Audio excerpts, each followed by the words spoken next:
Bagaimana hukumnya jika niat sedekah tapi berharap agar hartanya bertambah?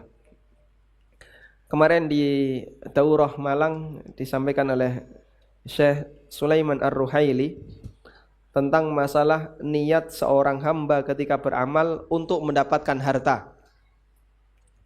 Jika ada orang beramal dan berniat ingin mendapatkan harta, apakah amalnya berpahala ataukah tidak?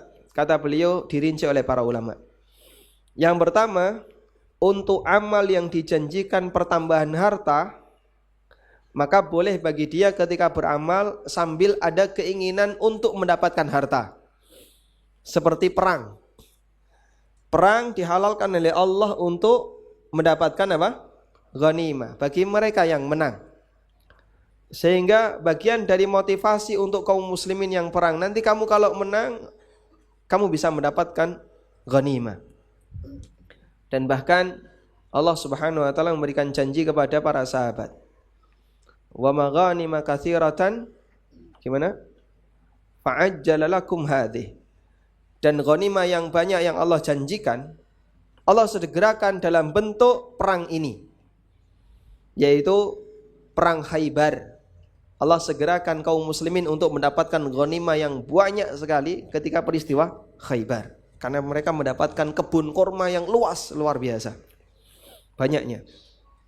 Tayyib.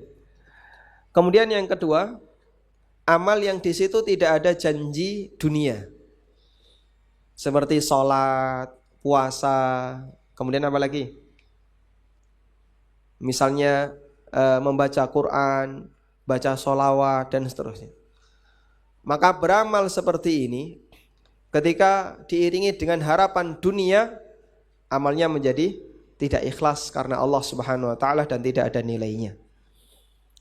Nah, kemudian untuk sedekah sebagaimana yang tadi kita bacakan, ini termasuk di antara amal yang mengandung janji Allah akan menambahkan rezeki untuknya.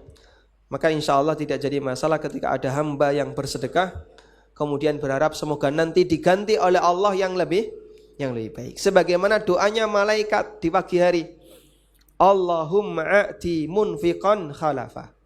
Ya Allah, berikanlah bagi orang yang infak pengganti dari apa yang dia infakkan. Sehingga ketika hamba ini berinfak dengan harapan nanti akan digantikan oleh Allah, dan tentu ketika Allah yang ganti pasti lebih baik, maka motivasi seperti ini diperbolehkan dan tidak sampai merusak ikhlasnya.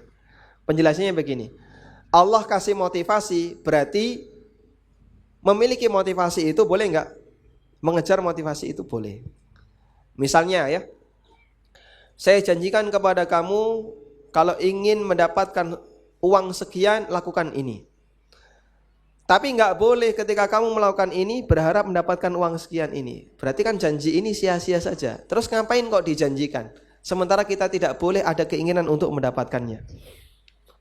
Berarti tidak perlu dijanjikan dari awal. Artinya bertentangan dengan hikmah Allah Subhanahu wa taala.